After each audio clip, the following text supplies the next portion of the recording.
welcome to LCTR Plays. Today we're looking at Dirty Bomb, the new unreleased game by Splash Damage, the people who made Wolfenstein Enemy Territory back in the day. And this is all footage from the closed beta that happened last weekend. I played Enemy Territory a lot, so I was interested to see what the studio's doing now, and the answer is kind of a modern day version of Enemy Territory. So obviously this is us looking around the UI of the beta. Mercs are your different character classes. So each merc has a different set of loadouts that are unlocked via drops during the game. So if you look at one of the mercs and you get one of his cards, then...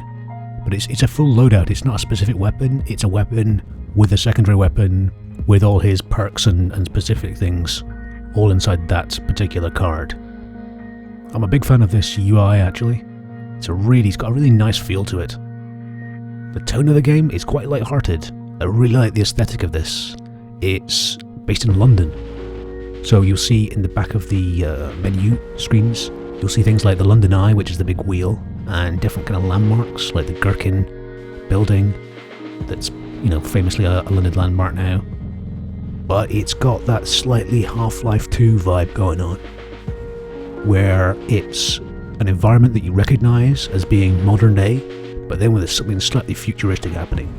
There's clearly things out of the ordinary stuck onto this landscape as well, so the whole thing feels grounded into something that you recognise, but also feels like something for the future. I really like it, and especially it being London, that colours everything about the game. So all the voiceovers and people talking to you or call-outs in the game, they've all generally got sort of London accents, or at least UK accents. And so that tone of the game is also there as well. So here we are for the map Chapel. First, repair the EV. Then escort it to the construction lift. Then destroy the servers with 2 EMP charges. So there's a number of stages to the map. And I can see this is a 5v5. Must admit, the first part of the beta, for me at least, was match made. So it's, I mean, it is what it is. Matchmaking's not my favourite thing in the world, and initially I thought I wasn't actually going to particularly like the game, but it turns out, after a quick Google, that other people were talking about there was a server browser as well, and sure enough, later on in the beta, that server browser was turned back on again. I actually enjoyed myself a lot more, you know, on servers that I could, you know, identify and then jump on. Thanks a lot. Personally, I don't like being thrown in with a random group of people, and I know that's what a server normally is, but I don't like not having any control over the size of the game that I'm going into. I much preferred the games that were 8v8 over games that were, you know, 4v4 or whatever. I mean, it was all enjoyable, but I think the game really came alive when it felt like there was so much more happening. One of the great features I found in Dirty Bomb is this kill cam that's actually incorporated into the game. So when you die, you actually see a in-game representation of you dying, where you were struck from, and of the person who killed you as well. And that happens kind of in real time. There's no sort of replay of what has happened. Those two figures are frozen, and you can sort of look around and see quite who shot you, and from where.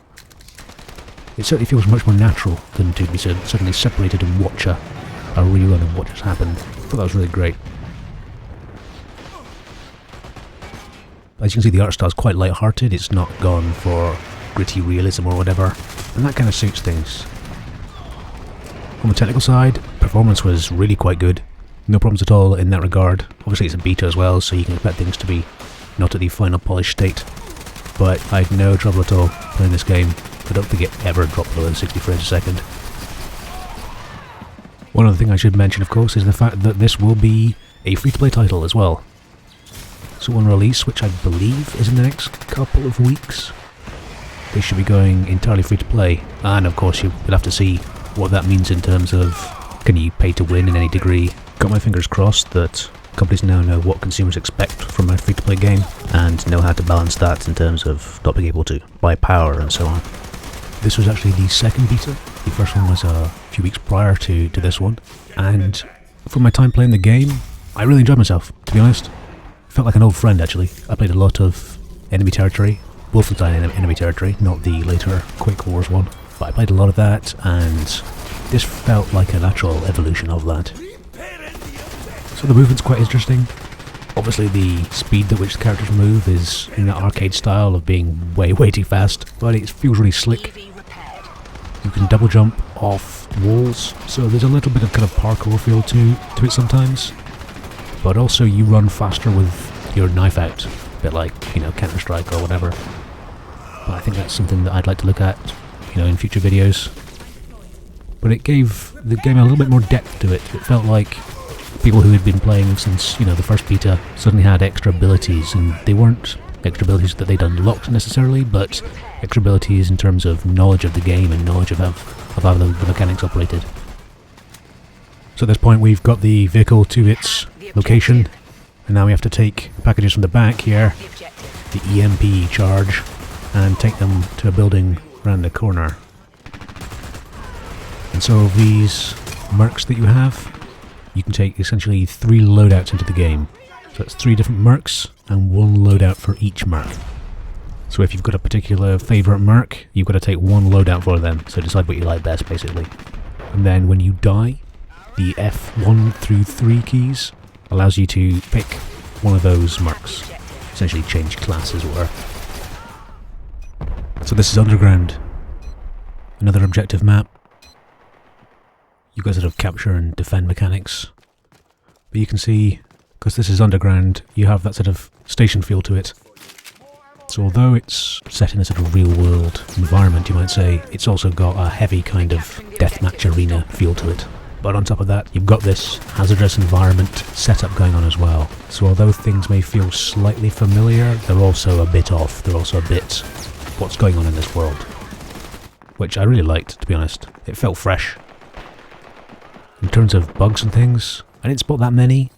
There's some occlusion and culling things that well, to be honest, you can get in release games these days. But I found the game to be pretty solid. The design of these mercs, I was quite happy with, to be honest. It's a quite varied style of them. They were all interesting. They were fairly easy to read in terms of silhouette, but also they didn't pander to the normal kind of massive guys and semi-clad ladies. Everything felt proper and of the world, which is quite refreshing really. So for this part of Underground, all the attackers have to do is stand in that square. They can use C4 to blow the sides to get easier access, or they can drop in from the roof, or they can come right around the back, but that's obviously near our spawn. They actually succeed in doing that there, so we're pushed back further into the map, and they have another objective. Now I'm not going to tell you that this is a next gen look to it or anything like that, but there's pleasant enough detail for it to not feel like an old game. I believe it's Unreal Engine 3 that's powering this game, and yeah, you could maybe argue that some of the other engines that are out now show it up a little bit, but the stellar performance of the game really meant that I didn't really give it much notice at all, to be honest. The gameplay felt really solid, and that slightly cartoonish style that the developers have gone for really suits the whole aesthetic and tone of what they've been doing. Yeah, there's a real lack of that feeling of just random sci-fi corridors. You actually look at the world, it feels like an actual place. So here's the map. Terminal. First you have to defend the checkpoint gate. Then defend the 2 armoured rail containers in the terminal. I'm a defender this time. To defend that outer door, and then defend the 2 train carriages actually inside the terminal building. And defence to be quite difficult, to be honest. Only a good team really seem to have a hope of defending. So one nice little mechanic is that any character can revive another one. So if your colleague is dead on the ground, and hasn't been blown up by an explosive of some sort, you can kind of wave your hands over them in a sort of vaguely encouraging fashion to sort of get up. And you're obviously vulnerable while doing so, but then you revive them at part health. Merc, who is obviously more of a medic class can revive them with a defibrillator to 100% health straight away, and do so at reasonable range as well. So medics still have their place, even though anyone can revive people.